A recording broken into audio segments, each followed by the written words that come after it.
Hello everyone.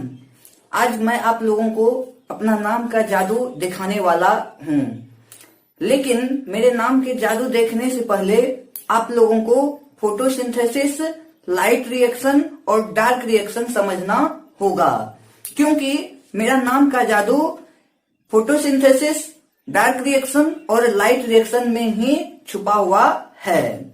तो इसलिए चलते हैं, सबसे पहले हम लोग फोटोसिंथेसिस देखते हैं। तो चलिए, फोटोसिंथेसिस दो वर्ड से मिलकर के बना है। एक है फोटो और दूसरा है सिंथेसिस। फोटो मतलब आप लोग क्या समझ रहे हैं? आप लोग अपना खूबसूरत चेहरा? यदि ऐसा समझ रहे हैं तो आप लोग बिल्कुल ही गलत समझ रहे हैं। फोटो मीन्स होता है लाइट, और सिंथेसिस मीन्स मेकिंग और टू मेक मतलब बनाना। ओके, अर्थात फोटोसिंथेसिस हो गया लाइट के प्रेजेंस में बनाना। लाइट के प्रेजेंस में क्या बनता है? तो दोस्तों, प्लांट अपना फूड लाइट और क्लोरोफिल के प्रेजेंस में बनाता है, और प्लांट के द्वारा फूड बनाने के इस प्रोसेस को फोटोसिंथेसिस कहा जाता है। और प्लांट लाइट और क्लोरोफिल के प्रेजेंस में एनवायरनमेंट से कार्बन डाइऑक्साइड लेता है, जमीन के अंदर से वाटर लेता है, तब जाकर के अपना फूड ग्लूकोज बनाता है। सिंपली हम लोग इतना भी बोल सकते हैं, making of food by plants is called photosynthesis. लेकिन एक बच्चा वाला डिफिनेशन हुआ, थोड़ा इसको स्टैंडर्ड वे से इस तरह से डिफाइन करेंगे, making of food by plants in the presence of sunlight and chlorophyll by using carbon dioxide from the environment through the stomata of leaves and water from the soil through the roots is called photosynthesis. Okay?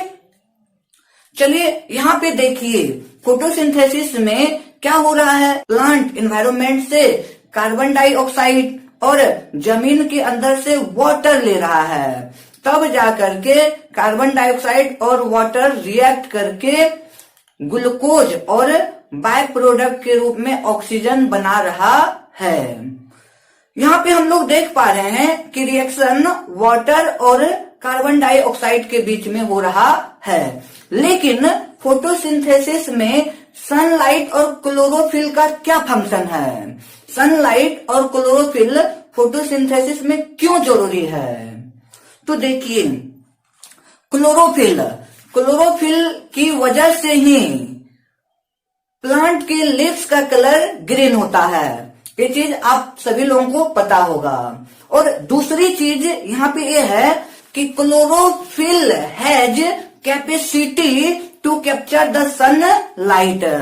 Sunlight को capture करने की capacity सिर्फ chlorophyll के पास ही है, और यहाँ पे chlorophyll ही sunlight को कैप्चर करेगा।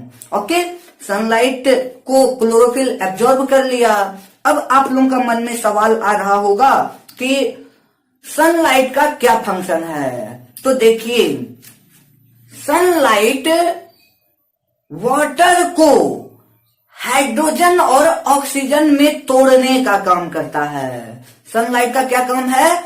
Break down of water into hydrogen and oxygen. केवल और केवल सनलाइट का यही फंक्शन है, इसके अलावा सनलाइट का कोई फंक्शन नहीं है। ज्यों ही वाटर का ब्रेक डाउन हाइड्रोजन और ऑक्सीजन में हुआ, इसके बाद यदि सनलाइट न भी रहे तो फोटोसिंथेसिस होगा ही होगा। फोटोसिंथेसिस के फर्स्ट स्टेप में सनलाइट के प्रेजेंस में वाटर का हाइड्रोजन और ऑक्सीजन में ब्रेक डाउन होना लाइट रिएक्शन कहलाता है।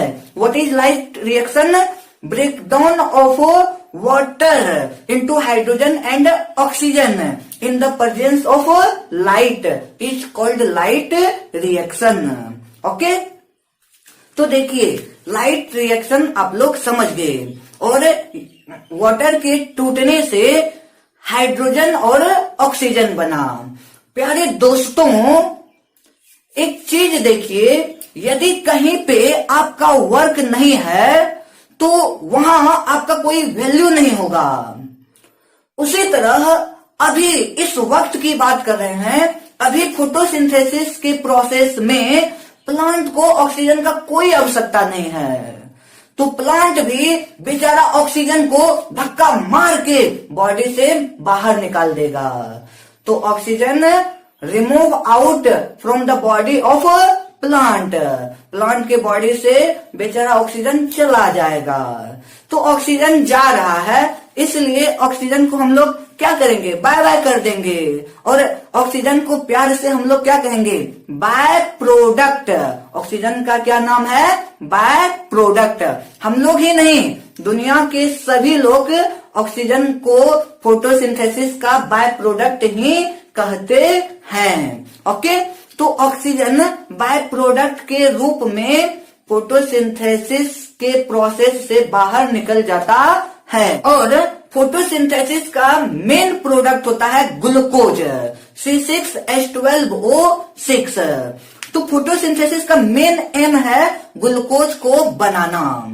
ठीक है, प्लांट देखिए, प्लांट वाटर लिया था और कार्बन डाइऑक्साइड लिया था, तो वाटर का ब्रेक डाउन हो गया हाइड्रोजन और ऑक्सीजन में, बेचारा ऑक्सीजन बाहर निकल गया, बच गया हाइड्रोजन। प्लांट के पास कार्बन डाइऑक्साइड है और हाइड्रोजन है। ओके, ग्लूकोज देखिए, ग्लूकोज में क्या क्या है, कार्बन है, हाइड्रोजन है और ऑक्सीजन है।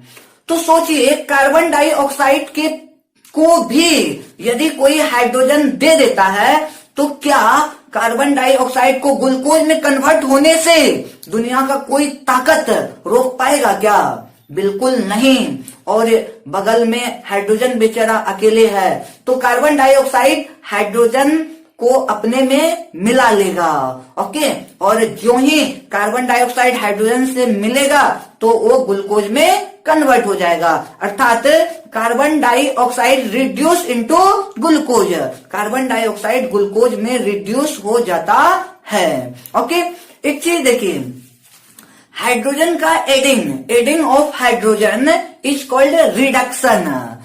हाइड्रोजन का ऐड होना रिडक्शन कहलाता है। ओके, तो इसलिए हम लोग यहाँ पे डायरेक्ट बोलेंगे कि कार्बन डाइऑक्साइड ग्लूकोज में रिड्यूस हो रहा है क्योंकि हाइड्रोजन से ऐड हो रहा है। तो ये फोटोसिंथेसिस का दूसरा स्टेप है, सेकेंड स्टेप ऑफ फोटोसिंथेसिस।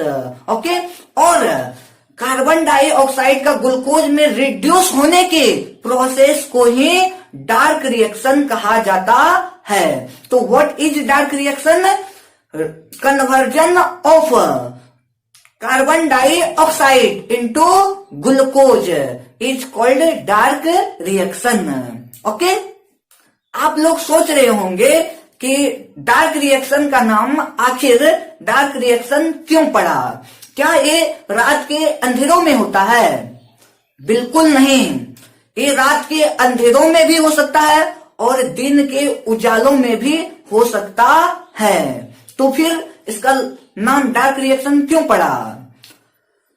यहां पे डार्क रिएक्शन को होने के लिए लाइट की कोई आवश्यकता नहीं है। यदि लाइट है तो भी डार्क रिएक्शन हो सकता है, यदि लाइट नहीं है तो भी डार्क रिएक्शन हो सकता है, क्योंकि लाइट के प्रेजेंस या अब्सेंस इस रिएक्शन पर कोई इफेक्ट नहीं डाल रहा है, इसलिए इस रिएक्शन का नाम पड़ा डार्क रिएक्शन। क्योंकि लाइट रहे तो भी ये रिएक्शन हो सकता है, लाइट नहीं रहे तो भी ये रिएक्शन हो सकता है, तो इसलिए इसका नाम पड़ गया डार्क रिएक्शन।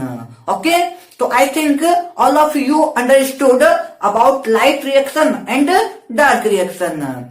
तो आप लोग डार्क रिएक्शन और लाइट रिएक्शन अच्छे तरीके से समझ गए होंगे। यदि नहीं समझे हैं, कहीं पे प्रॉब्लम है, तो आप लोग कमेंट बॉक्स में जरूर कमेंट करें। जितना तक हो सकेगा मैं सॉल्व आउट करने का कोशिश करूंगा।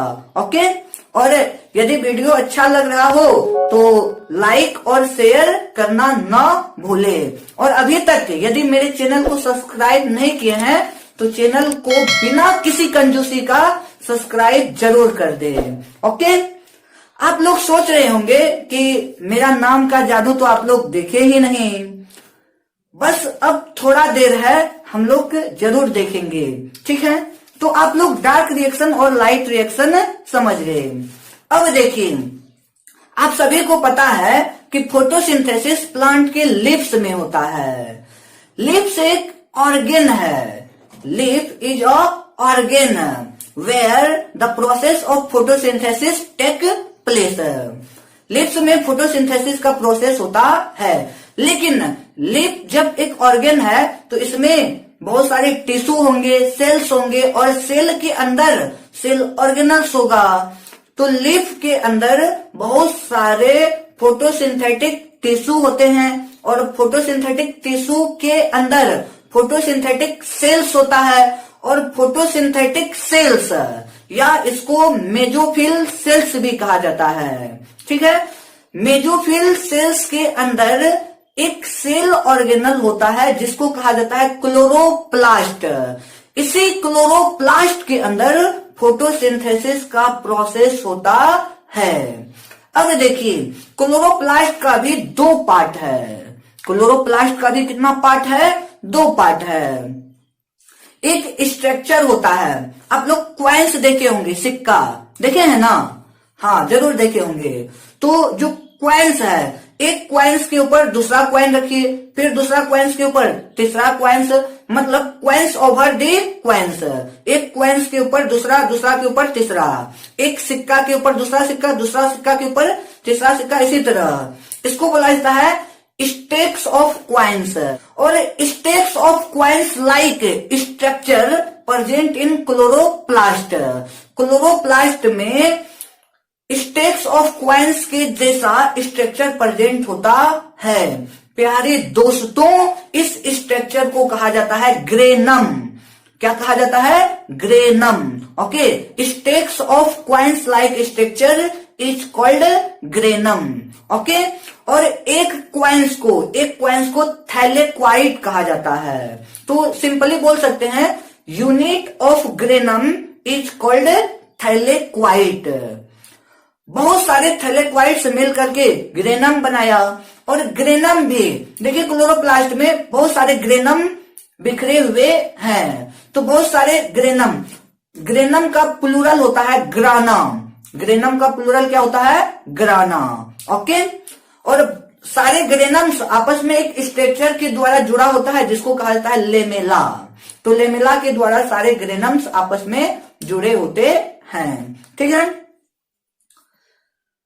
इसके बाद क्लोरोप्लास्ट का दूसरा पार्ट है लिक्विड पार्ट, जिसमें कि ग्रेनम भी डूबा हुआ होता है।